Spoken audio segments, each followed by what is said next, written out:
Another big one is Curaleaf. So this is actually, it has the most dispensary locations of any US multi-state operator. Yeah, Um, they're number we one. think that this one could eventually reach $1 billion in revenue, if not by 2021, probably by 2022. What do you think about Curaleaf? That sounds a little optimistic to me. Again, this is a market that's full of potential. Yes, true. But again, you know, it's not a company like Uber, okay? People need to go from place to place in this giant country, right? They need rides. Once in a while, they don't have a car, they don't have access to a car. Okay, they'll get an Uber, whatever. Not everybody in the US is wants to consume marijuana.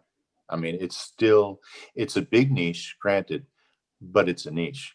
So, those kinds of numbers, okay, Akira Leaf has a very like a big and a growing presence since it's in almost every conceivable legalized state.